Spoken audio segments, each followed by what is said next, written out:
மிஅராஜினுடைய அந்த இரவில் கண்மணி நாயகம் ஸல்லல்லாஹு அலைஹி வஸல்லம் அவர்கள் அல்லாஹ்வை தரிசிக்கிறார்கள், அல்லாஹ்வை பார்க்கிறார்கள். சுப்ஹானல்லாஹ். நாயகம் ஸல்லல்லாஹு அலைஹி வஸல்லம் அவர்கள் அல்லாஹ்வை பார்த்தவுடன் அல்லாஹ்வை புகழ் செய்கிறார்கள். நம்ம அத்தஹியாத்துல ஓதுறோம் இல்லையா, அத்தஹியாத்து லில்லாஹி வஸ்ஸலவாத்து வத்தய்யிபாத்து.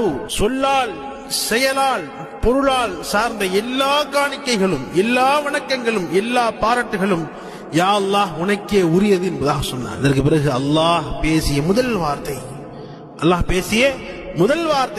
அஸ்ஸலாமு அலைக அய்யுஹன் நபி வ ரஹ்மத்துல்லாஹி வ பரகாத்துஹு. நபியே, அல்லாஹ்வுடைய முழு சாந்தியும் சமாதானமும் சலாமும் உங்கள் மீது உண்டாகட்டுமாக என்பதாக அல்லாஹ் கூறுகிறான். நாயகம் ஸல்லல்லாஹு அலைஹி வஸல்லம் அவர்கள் அந்த மகிழ்ச்சியான நேரத்திலும் கூட நம்மை மறக்கவில்லை, அவருடைய உம்மத்தாகிய எங்களை மறக்கவில்லை. நாயகம் ஸல்லல்லாஹு அலைஹி வஸல்லம் சொன்னார்கள், அஸ்ஸலாமு அலைனா வ அலா இபாதில்லாஹிஸ் ஸாலிஹீன். யா அல்லாஹ், உன்னுடைய சலாம் எங்கள் மீதும் உண்டாகட்டுமாக, இதே போன்று என்னுடைய உம்மத்தில் இருக்கக்கூடிய உன்னுடைய நல்லடியார்கள் மீதும் உண்டாகட்டும் என்பதாக கண்மணி நாயகம் ஸல்லல்லாஹு அலைஹி வஸல்லம் சொன்னார்கள். அதற்கு பிறகு மலக்குமார்கள் அஷ்ஹது அல்லா இலாஹ இல்லல்லாஹு வ அஷ்ஹது அன்ன முஹம்மதன் அப்துஹு வ ரசூலுஹு என்று சாட்சி கூறுகிறார்கள். ஷஹாதத்